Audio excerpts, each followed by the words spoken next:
ಆಯಿತು ಮಾತಾಡಿ. ಹೈವೇಯಿಂದ 4-4.5 ಕಿಲೋಮೀಟ್ರ್ ಆಗುತ್ತೆ. ಒಂದು 13 ಕುಂಟೆ ಬಂದಿರೋಂಥ ಜಾಗ. ಲೈಟ್ ಕಂಬ ಇದೆ, ಅಲ್ಲಿವರೆಗೆ ಬರುತ್ತೆ. ಒಂದು ಬೋರ್ವೆಲ್ ಸಹ ಇದೆ. ಜಾಗ ಚೆನ್ನಾಗಿದೆ ನೋಡಿ. ಹೈವೇಯಿಂದ 4 ಕಿಲೋಮೀಟ್ರು, 4-4.25 ಕಿಲೋಮೀಟ್ರು.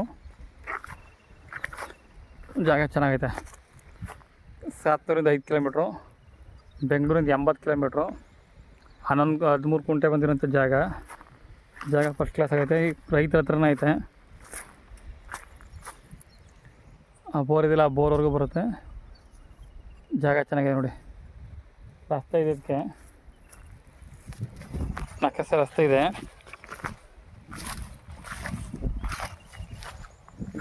ಒಂದು ಅರ್ಧ ಕಿಲೋಮೀಟ್ರ್ ಮೇಲೆ ಬರಬೇಕು ಮಣ್ ರೋಡು. ಒಂದು 12-16 ಅಡಿ ರೋಡು. ಅದೇ ಬೋರ್ವೆಲ್ಲು ಇದೇ ವಿಲೇಜ್, ಇದೇ ರಸ್ತೆ. ಅಲ್ಲಿ ಕಾಣಿಸ್ತಿರೋದು ವಿಲೇಜು. ಆ ವಿಲೇಜಿಂದ ಒಳಗಡೆ ಬರಬೇಕು. ಜಾಗ ಚೆನ್ನಾಗಿದೆ ನೋಡಿ.